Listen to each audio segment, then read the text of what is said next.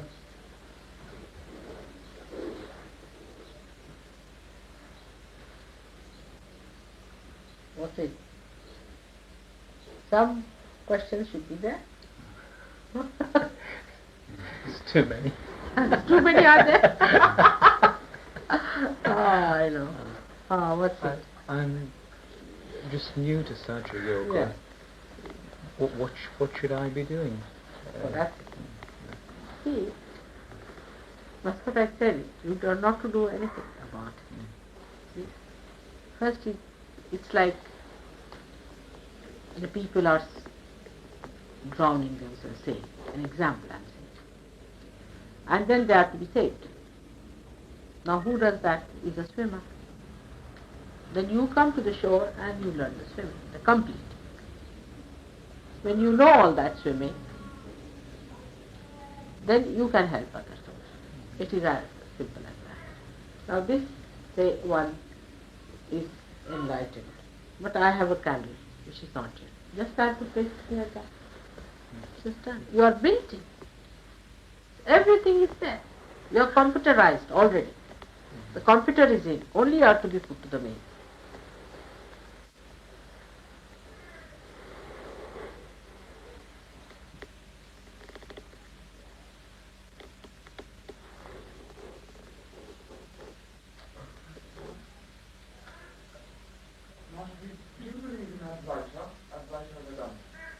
What's it?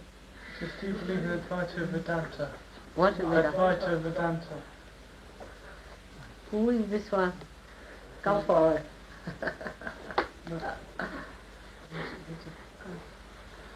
Now, what does that matter? Whether I believe it or not? Tell me. Now, sit down here. Come along, sit down. Now, whether I believe it or not, what does it matter? Tell me. See, why do you want to go into headaches? They are all headaches, I tell you, really. Yes, but I couldn't think of another question to ask. You see, the thing is, I believe, not only believe, but I know all of them are correct. Absolutely true. But you see, what has happened with human beings is, whatever is told to them, what they discover from their unconscious, they will make a dogma out of it and start fighting.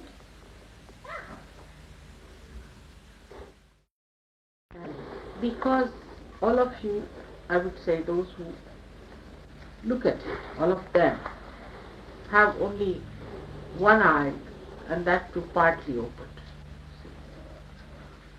So somebody sees this, somebody says that. Things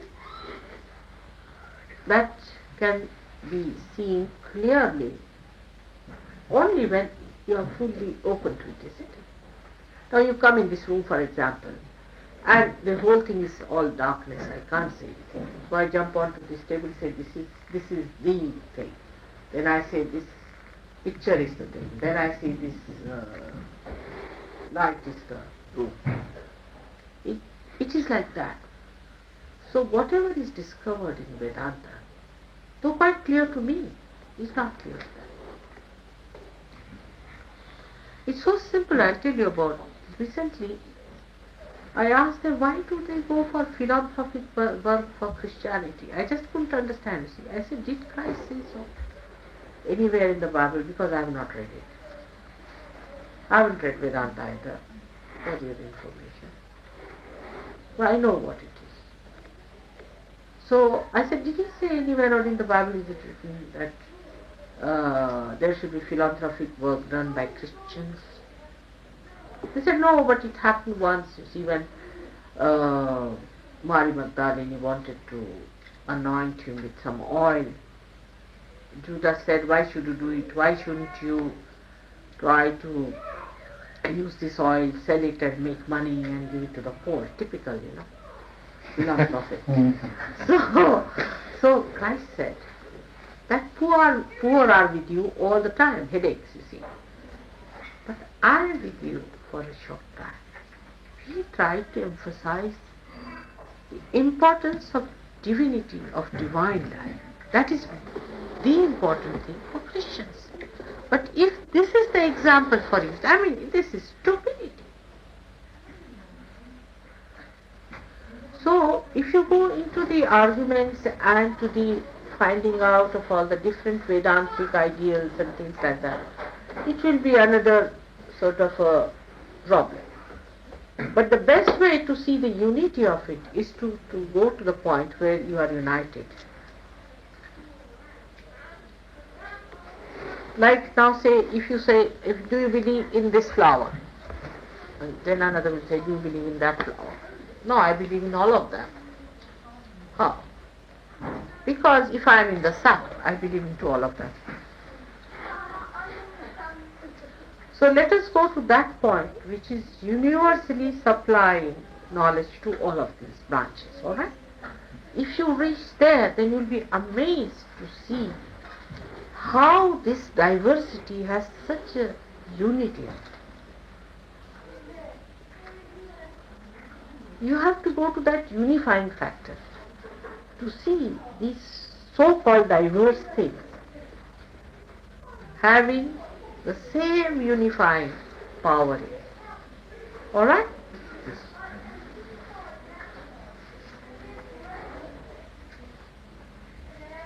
You have read Vedanta? No, but in India one can't Get out of it. very much. Oh, horrible people in that country. Oh, you don't know. They're mad.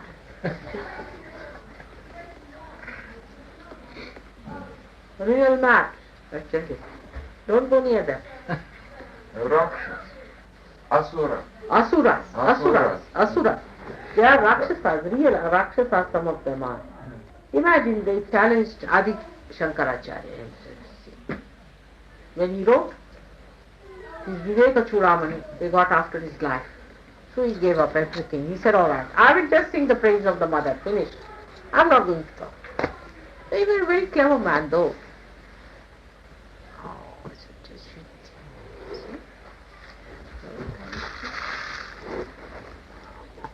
How are you? All right. You have to do this. They dance before the inward eye. Which is the bliss of solitude. What a beautiful thing. The worst first was a realized form. No doubt. You have so many of them here.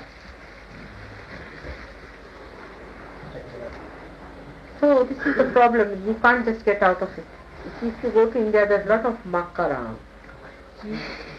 But you don't go from the back side. That's the problem. You go from the front side. To enter into India is through the villages, not through these cities. Even Benares, horrid, never go near it. All horrid people live there. Gundas. And the Rakshasas and the horrible, terrible people, they are all to be thrown away. They are being already punished by the river Ganges. And the Yamuna has punished them. Horrible people, cheats. There are two words. They all want paisa. They all talk about paisa. Paisa. Now, thank God there is somebody. Please record him. When I say that, people get very angry with me. When I tell them that all these pandas must be drowned into the Ganges. But why spoil the Ganges also?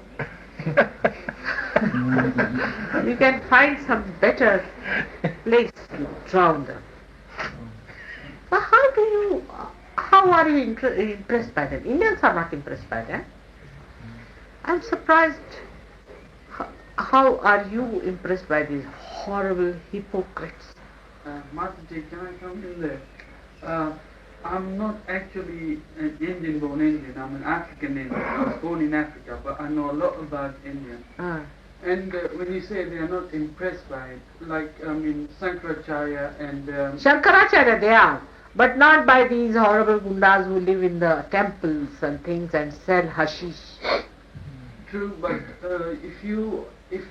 when I was in Uganda, you see, any person who's been there, they reckon it's just great. Even though, like he says, Paisa, wherever you go, money is there. And a lot of us, the younger ones who have seen all this, and have heard about it, are not totally impressed by it. From what I've heard about you, I'm really impressed. And I also have heard about a lot of other Swamis and all that. Like, what's his name? I can't remember his name. One better than the other. Don't take their names. They are horrible. One better than the other. I went to East Africa for your information. And I saw horrible things happening there too. Right. Yeah. You see, all kinds of these horrible people are being exported from India. You see, because they don't need any license for exporting or importing.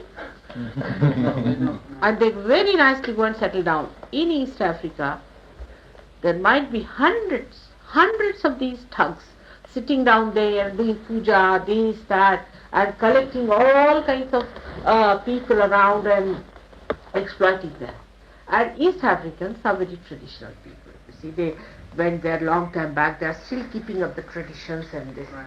And then they took me to a temple there. And in the temple, when I was there, they all were doing hoo, hoo, hoo, hoo. All were possessed in my presence. They all got possessed. And so what sort of a temple is this one? And it was a Kali's temple, just imagine. I said, these wretched Tantrikas, from where have they come? And I asked them, who is the one, who is your guru? The guru had run away. You see, that he was not there. Last one nice day, and I told these ladies that throw him away. This is what it is, and you are all the. There's so much of black magic, this, that going on in that East Africa. It's, every third person was possessed. Horrible things were happening. And maybe in Uganda also, and you have such a horrible, this Rakshasa there living now, thank God is finished. And all these people were so much impressed by these Pandits and Pandas coming from there. I know it is, you are right there, absolutely right. But you go and see what I told them. And when I was in East Africa, I told all of them, even these Jainis and all of them, and I shouted at them and I said, you will go, all of you, to hell. And they were so much frightened. They said, what are you saying, mother? I said, all this will fall down in no time. All these temples and all this. But here also the same thing I find, my child. It's nowhere an exception, except it is very clever here and it is very crude there. But also here the same thing. But Mother, I had the same feeling when I was in Brazil. They worship together Mary and black magic. And I wondered, and they wanted to talk about these things to me. And they stopped because I thought about your name, and they sought to speak about it. Very true. You see, this is what it is. Without self-realization, you cannot understand God. Without self-realization, you can even worship a demon or a mammon, thinking that he is God. That's why you must have self-realization. That is the only way you are going to know that. One small thing we people do not understand. How can you purchase God? How can you pay for God?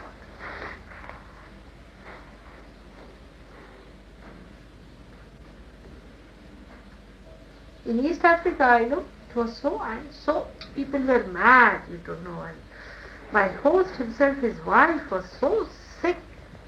She was so sick. She was mentally so upset, and she was getting into fits and things like that. But we had to do something about it. And I told her that this is all wrong. You throw away all these people. Same in Uganda. This is all money-making propositions. But you awaken to it. You see, there is a fashion now in East Africa. Who is your guru?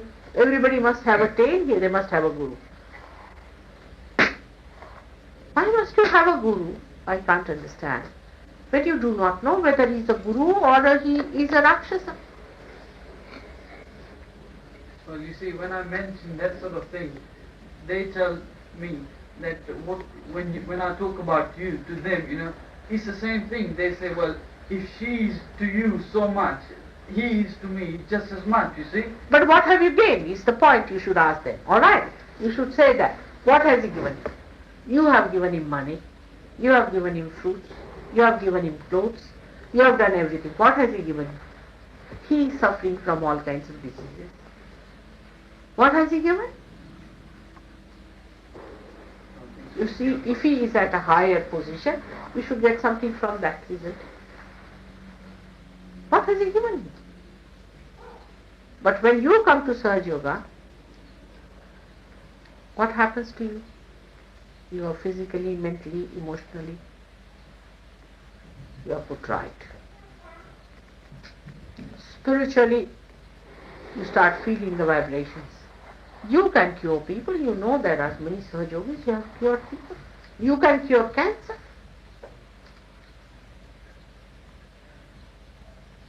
That is one-sided. Only the person who can give is the good, not the one who can take.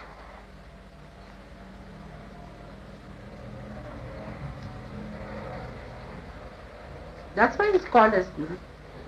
If they say so, you should ask, what have you achieved?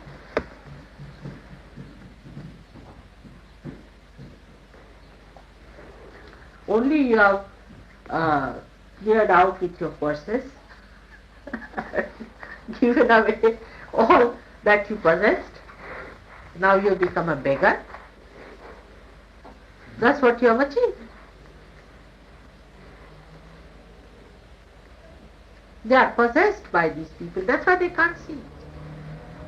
They can't see. You know, it possesses you. That's why you cannot see. In India, we had a cult called, even today it is, after Vallabhacharya. They are called as Vaishnavas and all that. I don't know what to call them, because Vallabhacharya himself was a realized soul. And he had 8 disciples who did not get realization. Very unlucky. And when they started following this Ashtachap Vaishnava Dharma, in this, you know what they had? You will be shocked if I tell you. The head priest was supposed to enjoy the bride on the first night. Any bride. And he was invited to any wedding, anywhere in India. A person had to spend lakhs of rupees. And this is what the blessing from the Guru they were getting. Now what do you say to such silly, stupid, useless, what should I call them? No, I don't know many bad words. But what should I say? What do you say to such stupid people?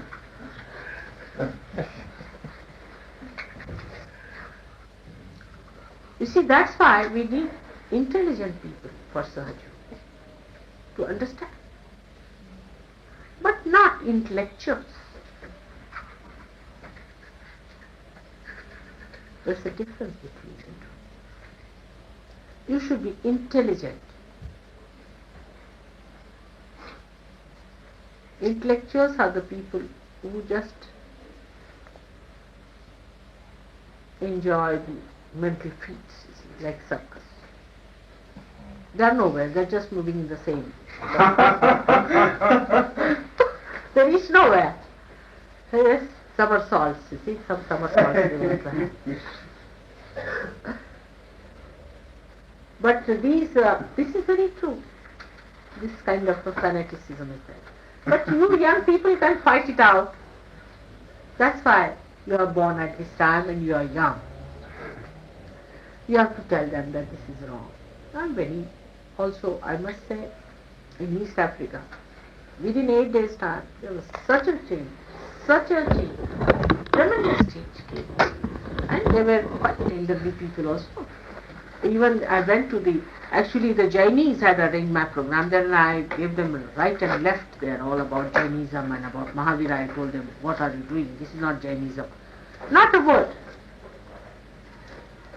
They started thinking about it.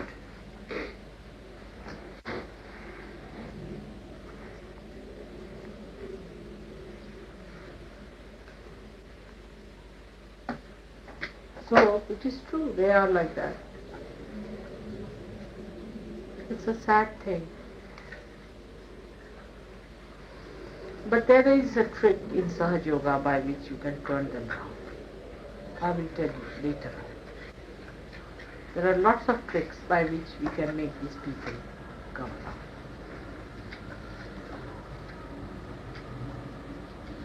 Oh, I have worked out lots of permutations and combinations. Only thing you must decide to learn all these tricks. For fanatics also we can work it out. Only thing they should know that they have not achieved anything. Then it works out. They know when they get sick. Also, there is one society in India which they invited me to address them. The name is Servants of God. I said, all right. As soon as I reached there, they came out with their problems, mostly physical. They said, this is wrong with us, mother, you must cure this. I said, now what kind of servants of God are these? All of them are sick people. Now what have I to do with them? But they realized, because of sickness, that if we were really servants of God and we really serving God, then He should keep us fit. That means something is wrong.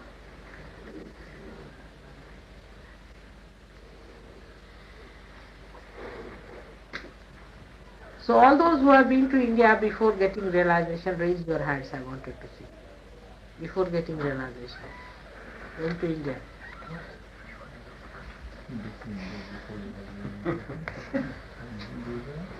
Dinesh is an Indian. You have been to India before getting realization. You went down. Got realization. Exactly. So you are one of them. Now who else? You have been there too. You better write down all the nonsense of Indians. Alright? Next book we have to publish. May God bless. Sit down. May God bless. You write it down. All your experiences, because after realization you will forgive them and you will not even remember. So you better write it down. You, the way they have lynched you and troubled you. Very important. See? You have to inform the government of India about it. They are busy. I'm going to tell them about the Pondicherry ashram. I won't forgive them for the Pondicherry ashram. I got beaten up by the gym master there. I'm not going to forgive them for that. All right, I'm with you for that. Yes. You can write it down. You know, all that thing is a tax dodge. The whole thing is run by That's good. Now will you please write it down for me and right. give it in writing and get more I people. certainly will. I'll tell you the whole story. You know, the gym master, he was making love to his girlfriend in the mother's shrine, and he She is not a mother. What? She is not a mother. No, she's awful Rakshas. You know, look at her. Absolute terrible Asura. That's it. Thank God there's somebody else talking like that. I think Horrible people, one better so. than the other. He's another. He's Good. complete sham. Good. You see, this Rajneesh has paid a woman to write about against me. See? Oh, has he? Oh, well, if he does that, He's done it. I'll do the whole dope against him. And she came forth, you know, she couldn't find anything against me, and whatever she wrote was all wrong. You see, whatever she wrote was, I never do these things. Like she said, I had eaten pan, I never eat pan, and all sorts of things. And I was wearing a jade, I never had a jade, and all kinds of things she has written about me. So then I think the Maya played on her. I'm very happy that somebody is talking. Mataji, I think you and me ought to get together and get Rajneesh, because he's Mahishasura. He's a Ravana, Vicky. He's a Ravana. He's a Ravana. You see, Mahishasura is the other one. You see, the one who is after Mahishasura has now come to London. He's coming tomorrow to see me.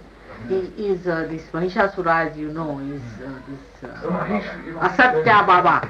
Asatya Baba. You don't know him? No, Asatya Baba? No. They are called Satya Baba, but he is Asatya. Sai Baba? Sai. Not the old one, the new one. You see, our ex-Prime Minister, Mr. Gulzari Lal Nanda, you see, he spoke very well about Sahaja Yoga, this thing and that thing. But next day, somebody wrote to him that you praised her such a lot and you did all this. But do you know one thing about her? She criticizes all the people, even like Satya Sai Baba, and even like that another woman, what's her name is? That philanthropic horrible woman. Anandmai, and all those people, you see. So, he was telling me, but mother, must you criticize? But I said, did I ever criticize to you? He said, not to me, but people say, your disciples did shout and said, oh, she's Rakshasin and he's a Rakshasa. I said, they must be the one who have been beaten up by them, so they must have said it with that loudness. But he said, what do you say? I said, they are correct. He said, are they? Yes, I said, they are correct. What they are saying is correct. You don't understand. So, I said, now, wait a minute. There's one gentleman who's come just now to meet me, and you must talk to him. So, this one was Mr. Bharani. You must... He's another interesting person, you know. Mr. Bharani. He was headlong with this fellow. See, he was the co-pilot of the whole scheme in Delhi. Where if you had gone when this horrible Rakshasa was there, all the traffic jams, nobody could go anywhere. Never such a population gathered for this great Rakshasa. And then this fellow, this Bharani, was the main person behind the whole show. He spent lakhs and lakhs of rupees on him and he did all that. And then, what happened? That this fellow told his wife that, you should become a sannyasini. You must give up your husband. You must come and stay with me. And it is not good to be with your husband.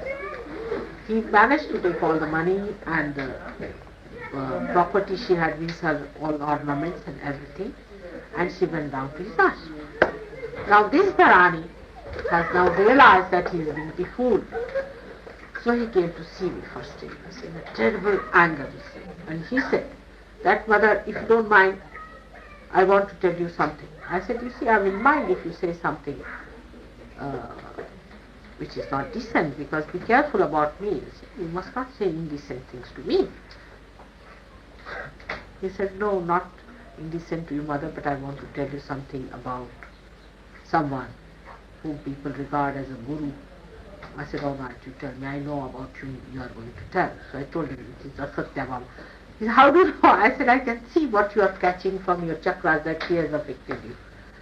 So, then he told me he's writing a book now about Asatya Baba and he's going to do this and he's going to do that. So I told him that you come and see me at such and such a point. That time this ex-Prime Minister of India was talking to me. So I said, now you talk to Mr. Bharani. So I solved the problem, both of you. And Mr. Bharani was on that subject, and he told me how horrible. They're very kind. But they have done their job. They have bleached your money. They are settling very nicely now. They are gathering new people. Now you have to want the new people. All of you have to talk about it and write about it and take the responsibility. I've been saying this. I said this in 1970. You write about it. The Rakshasas will come back at us, you know. No, but you have to be careful. You have to be careful. Very strong asuras, you know, some of these Russians, Tibetan asuras, you know, there's too many of those around. All sorts of lamas. Lamas? Horrible! Horrible! Yes, someone who's You not. should have seen the one who came last week. But why do you garland them? Why don't you beat them with shoes? They've got Maha cities, you know, they don't do nothing. They're fucking, they're very tough, the Tibetans. You don't want to mess with them, because they're the people who helped Hitler, they're helping the Russians now. Correct. They're horrible. Have you read really the book horrible. written on me? You haven't got the book yet. Yes. You better ask him to read the book. He will know quite a lot. We have tried to do The Advent. Advent. A beautiful picture. Picture is beautiful, and you see inside also. We have exposed all of them one by one. But in that, you see, we have to be careful. Hello, Peggy. Hello. We have to be careful about them, because, you know, there's a law which says we should not condemn them. They can condemn us, but we cannot. But still you can say about your own experiences, this has happened. You should gather people around you. Yeah. But now you are already looted. Looted? Yes, you are already being looted. By these. By these asuras? Of these course. Tibetans? Of course. Tibetans are the worst of all. I think so. But I mean, look, this is England. But there is one Englishman also here. You have got very nicely settled down in England. Which one? What's his name? Up in Samuel Ling. that No, what's his name? Yeah. Ya. Mr. Ya. Yeah. The perfect one. You don't know him? No. Oh, he's sending his emissaries to me. You don't know him? No. He is an Englishman. He has taken a tip. There was another Englishman who was saying something about us the other day. Who? Someone called Benjamin Creme. Where is he? He does a strange thing whereby they hold a wire and they say that they get in touch with Jesus. With the wire? Yes. Was Christ made of wire or we electricity? raised somebody's kundalini and he started saying, oh, this is very dangerous and trying to put us off.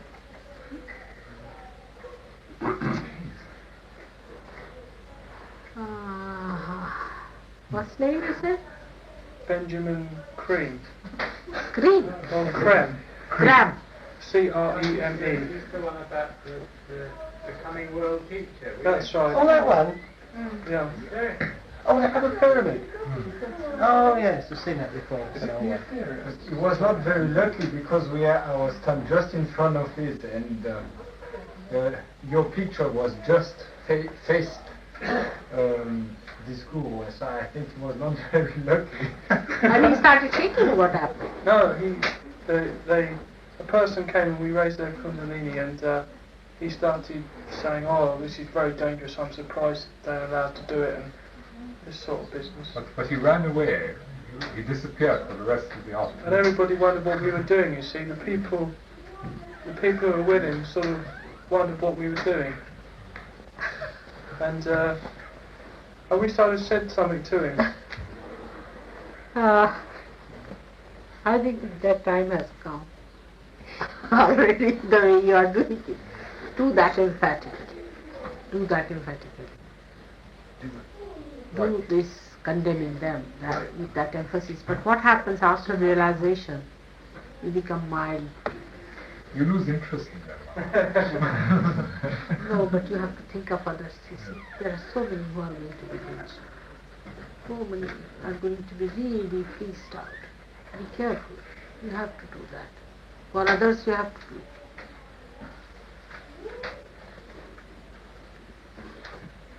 Can I have some water again? Don't cold here. Some window shut. It's rather cold. Window. Hold the curtains. I think it has to be done from outside, actually. It would be better if you pull the curtains because this if you light it will be on my face. Oh God. How many people you have been to my chat? What's your name? You, I'm asking you. Simon. I'm not really, I'm doing Liberal Party politics, I don't know them all. I've been to millions. Really? I've been all across India. I've found the Dharma and lost it, and found it again and lost it again. And I looked for the heavenly teacher, Master Kung Fu Tse, known as Lao Tzu or Confucius, and I found the man of the Dharma. I found Gopal Swami, and then I lost him again. You see, because this Rakshasa, Digamba Sadhu, came up and after Gopal Swami had died, I didn't get to his deathbed, so he died and I wasn't there, and he didn't pass on the Dharma and the Sanatana Dharma, and so I went all wild and... This Digambara should be beaten up. He took me out on the hill for 3 nights, said mantras over me and brought down all this Shakti, and you know, there's this Anahata chakra before, it was after Gopal Swami sang this song, it went like that, you see, right up. Then after the Digamba said all his mantras, it's like a spike through the Anahata chakra, it's, you know, It's like black in the middle of the, and a bit of the Manipura, it's like that. That's what he's done. That's Digambas for you. That's the Jinas. Horrible. Horrible. Asura. That's real Asura. They talk of vegetarianism. This is what they do. Digambaras. Huh.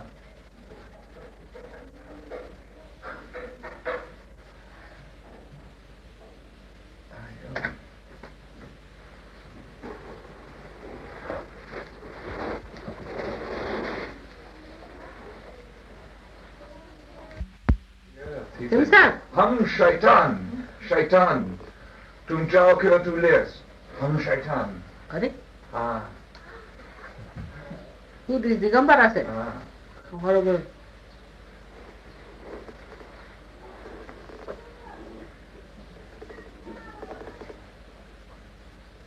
Are the funniest sights. I tell you, Digambara. I confronted them when I was very young, I should say I was just married, and they had invited my husband to inaugurate some type of thing, I don't know, some sort of a temple or something.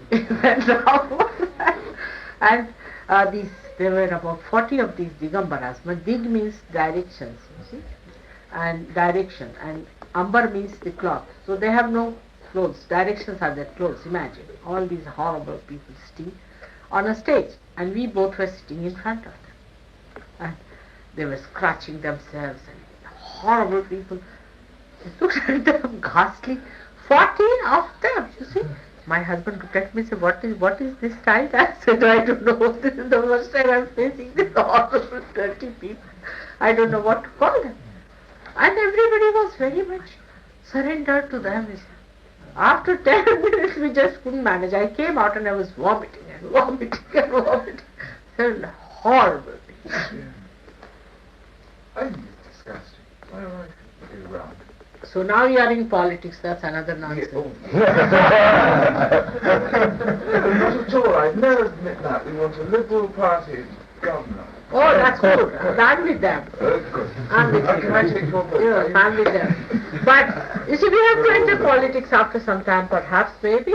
Maybe we may have to be, if we are really liberated, in the sense that if we achieve that, then there's no harm in becoming that.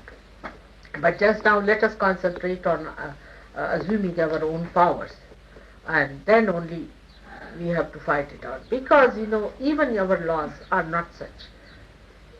Now we have in India many justices, chief justices who are Sahaja Yogis, but there are no laws so far prohibiting any black magic in India, because they do not believe in the existence of black magic in India. Can you imagine that? This is thanks to our Lord Macaulay, who went to India and who tried to help us with our laws, you see. So, like people in England, they did not believe in any laws like that. So they said, we know that there is black magic and these people are working on black magic, we cannot do anything about it. And sometimes these laws are very handy for these horrible black magicians. Like Rajneesh, they cannot catch all these people. And even the CBI chief who had come and who is a Sahaja Yogi, he says, I find it very difficult to catch them. So you can imagine how terrible it is. First of all, let us assume ourselves, let us become ourselves, let us feel ourselves, let us know our own powers, and then we can fight them out much better than we can do it this way. Because you have to pass certain laws now.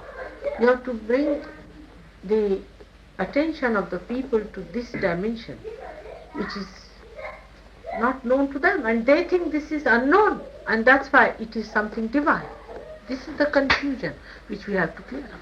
We have to have more Sahaja Yogis. So how many of you are not yet realized? 1, 2, 3, 4. Only 4. So there, everybody is realized at the back. No? Who else is not? Do come up. Come here. In France. Just come. This is Bill. How do you do? Come. Who else is there? Not realized. You are. All right. What's your name? Sako, S-A-K-O, from Paris. Sako, from? Paris.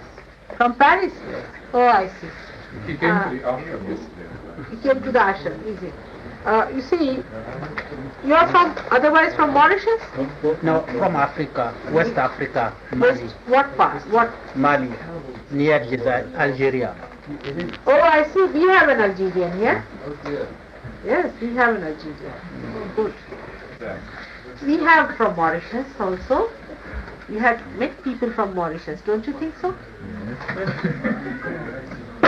I think you get my sweater also. It's quite cold at the back. Or should I sit that side would be better? To melt my vibrations better.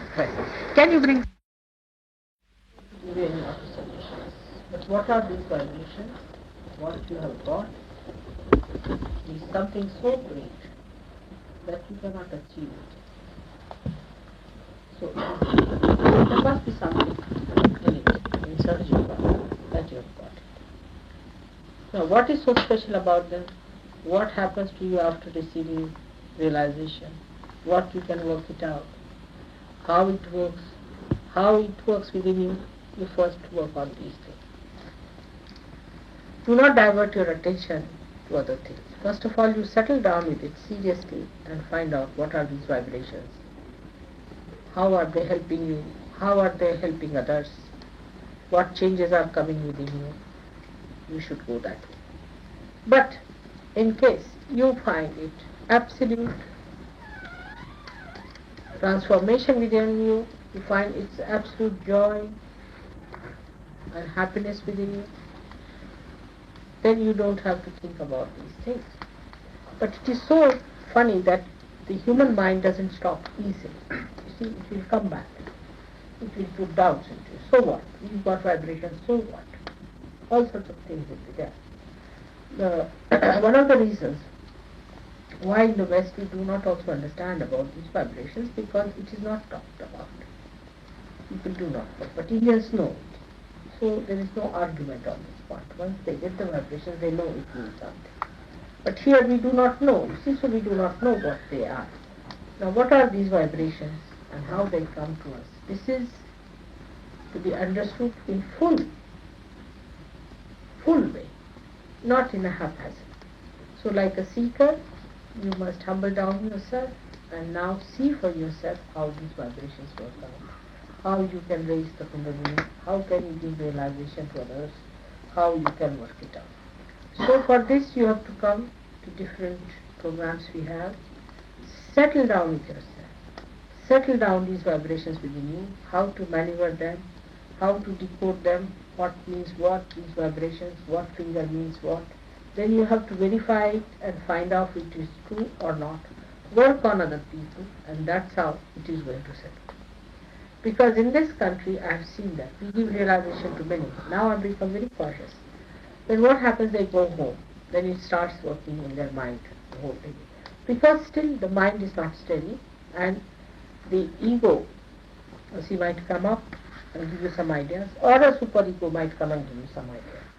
And what happens that you lose vibrations after some. Once you lose the vibrations, then you cannot understand. So first thing is to steady these vibrations. That is the most important. But people just do not steady it, and then they are very upset.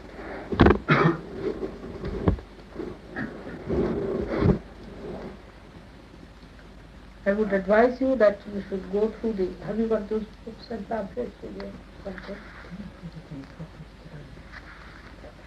But now you can feel the vibrations of others also. From everywhere you won't get vibrations. But say, just now, if you see his vibrations, I mean, I would not like you to see, but if you see his vibrations, you will know that he has got lots of problems within himself. And these problems can show on the vibrations, you can see on your chakras and things like that. Like the fellow who had come here, he too had the problem. Now he has problems because of his, what's his name? because of TM. But his Sushumna has opened out, but still his Vishuddhi is catching. That's why his ear is not alright. If I work on his Vishuddhi, then he will start feeling the vibrations. But otherwise he is realized. You can see on his head, you can see on your head also. Now see on your head who have got realization, do you feel the cool coming out of it? Just feel it. Come on, feel it here. Do you feel something cool coming out? Or some hot? Are you all right? She's got Nabi, mother. Huh? Nabi. Oh. Father's mother. She has Nabi and not foot. Yeah, she's got Nabi. See, first heart must be put all right. Because what happens, the Kundalini is sucked in from the heart. You see. I mean, from the heart the force is given. See, the connection, if it is established with the heart, then there is no problem.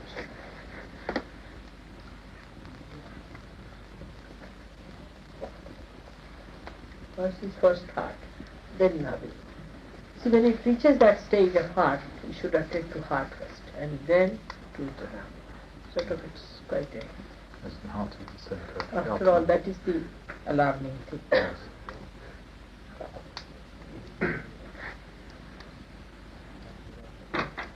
Now, Saminadu better. Yes, but I can't feel much difference. But how are you feeling inside your head? Yeah, Just see, are you thinking? No. No? There's no thought? Oh no, there's thoughts. I was thinking about my history. Huh? I was thinking about a family in St. John's Wood. About who? About some people he knows in St. John's Wood.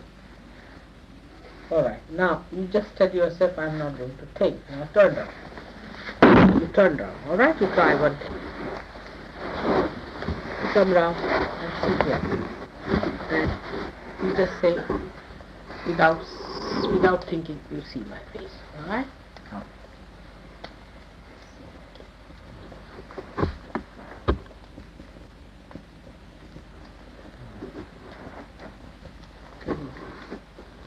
Without thinking. Not to think anything. Just see.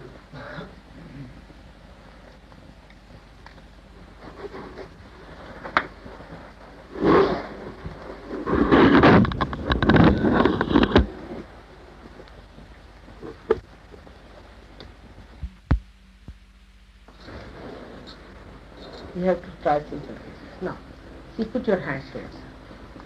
All of you. Now, you tell me if there is any burning or anything in any finger.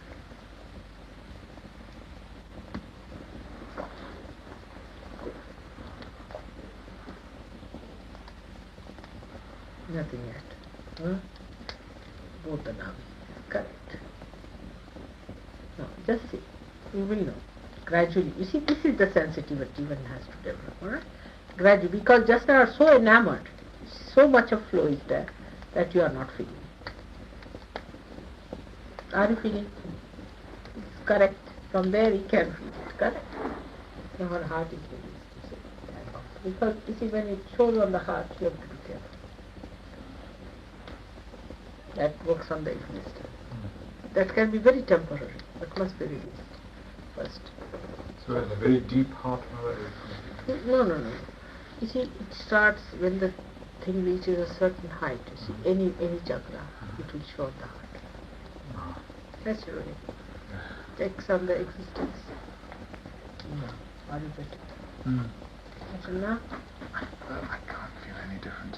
I No, don't it's know. all right. But are you feeling better in the head? Oh yeah. I'm That's cooler. the main. Yes, Cool. that's all. Bring down your speed, all right?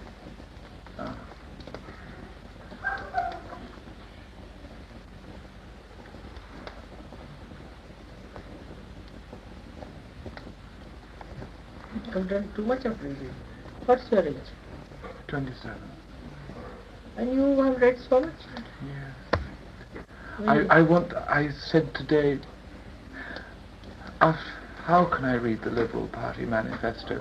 Now, I really don't. I'm sick.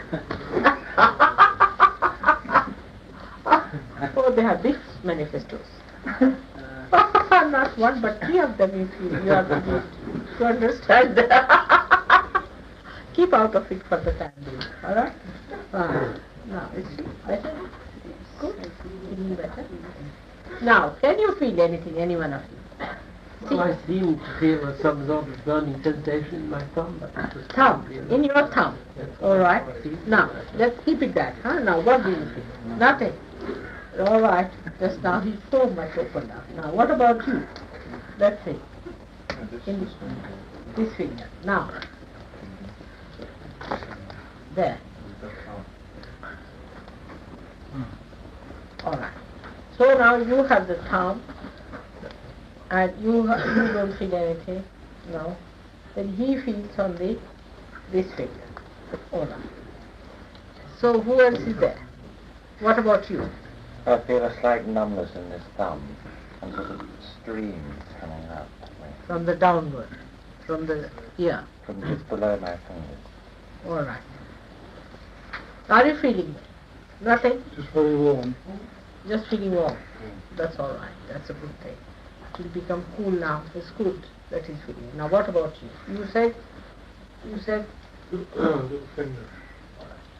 now do you know one thing I must tell you, that in the beginning you feel your own self. You see? That's right. Now these are the things. But after realization you know how to put your attention to others and to yourself.